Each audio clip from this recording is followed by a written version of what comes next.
흥미로운 것은 칼빈에게도 버나드와 마찬가지로 이 내용을 그리스도와의 신비적 연합으로 조명했다는 것입니다.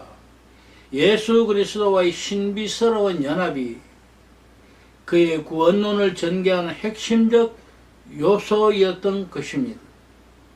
이제 이 내용을 자세히 살펴봅니다. 칼빈에게 있어서 그리스도와의 연합 개념은 구원론의 기초를 이룹니다. 그리스도와의 연합은 그리스도의 사역의 유익이 우리에게 올 수 있는 길입니다. 칼빈은 말하기를 그리스도께서 우리 밖에 계시는 한 우리는 그로부터 분리된 것이고 그가 당하신 모든 고통과 인류의 고통을 위해 이루신 모든 사역이 우리에게는 상관도 없고 아무런 소용도 없다고 하였습니다. 칼빈은 그리스도와의 신비스러운 연합을 머리 대심, 형제 관계, 접붙임, 옷입음, 그리고 결혼의 비유로 묘사합니다. 특히 결혼의 비유는 우리가 구원을 얻게 되는 유일한 방법으로서의 그리스도와의 연합을 강조합니다.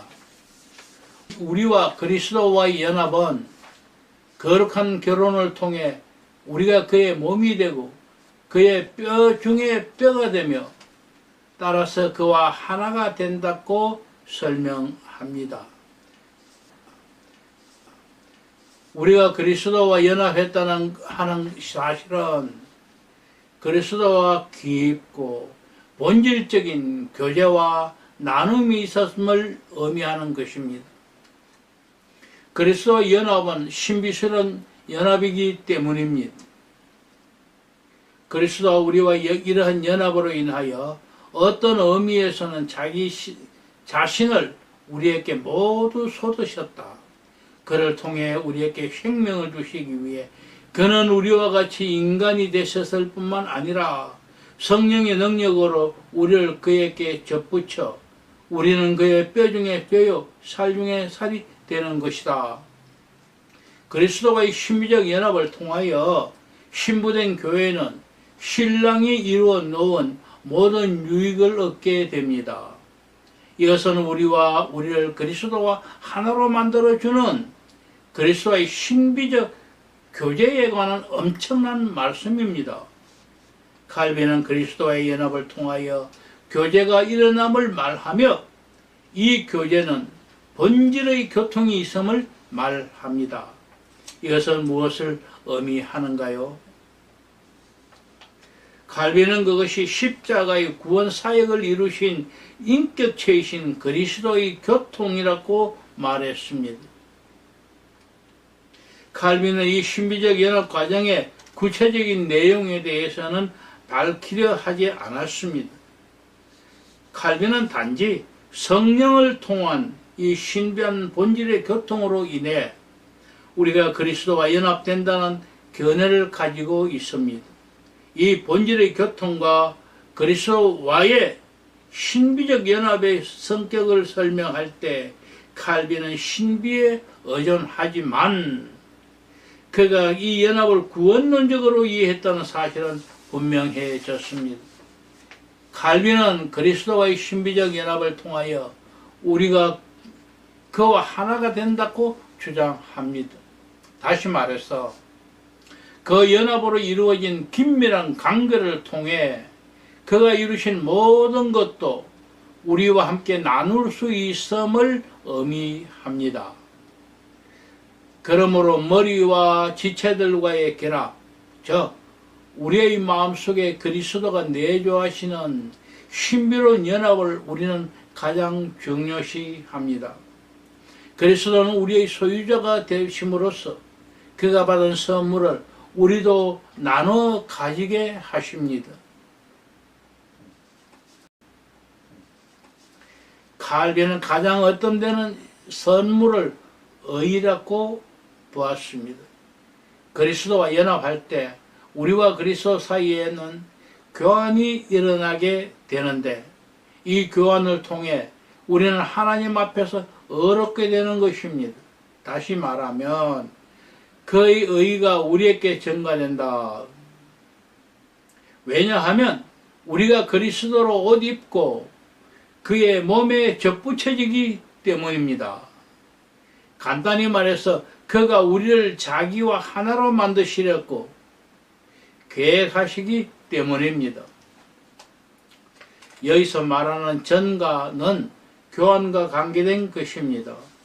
그리스도는 우리 모두의 죄를 위하여 자신을 내어놓으셨고 우리는 그의 의를 받습니다.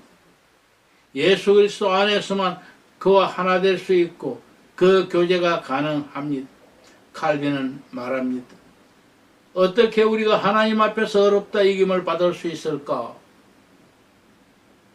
그것은 그리스도가 죄인이 된 것과 같은 방식에서 확실히 가능하다 이렇게 말합니다. 따라서 우리의 구원은 우리가 그의 몸에 접붙임된 것에 그 뿌리를 두고 있으며 우리는 그의 모든 은혜뿐만 아니라 그리스도 자신을 받게 됩니다.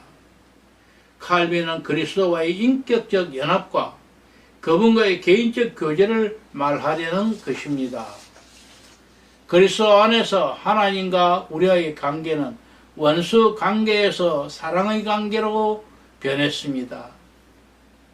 하나님께서 죄로 가득한 우리의 본성을 개의치 않으시고 우리가 그리스도와 연합했으므로 우리를 사랑하십니다. 우리가 그리스도와 멀어져서는 하나님의 사랑을 받을 수 없습니다. 하나님께서 우리를 사랑하시는 그 사랑은 다름 아닌 그가 태초부터 그의 아들을 사랑하신 그 사랑이요. 그리스도 안에서 우리가 그에게 용납되고 사랑받을 수 있도록 해주는 그런 사랑이기 때문입니다. 칼빈의 그리스도와의 연합 개념은 철저하게 구원론의 체계하에서 해설되고 있고 칭의와 성화가 명확하게 분리된 종교개혁 후의 상황에서 특히 칭의 부분과 더욱 밀접한 관계를 맺고 있습니다. 칼빈은 이렇게 말합니다. 우리는 그리스도의 죽음에 접붙여져서 거기로부터 비밀한 생명을 받는다. 그러므로 우리가 그와 함께 십자가에 못 박혔으므로 우리는 율법의 저주와 정죄에서 완전히 해방된 것이다. 마치 젖먹이 뿌리와 동일한 성질로 합체될 때 뿌리로부터 수액을 받아 올릴 수 있는 것처럼 우리도 그리스도와 하나가 될 때만 율법의 멍에에서 벗어날 수 있다는 사실을 기억하자. 그러므로 주께서 받아들여 자신과 하나가 되게 하신 사람을 주께서는 의롭다 하신다.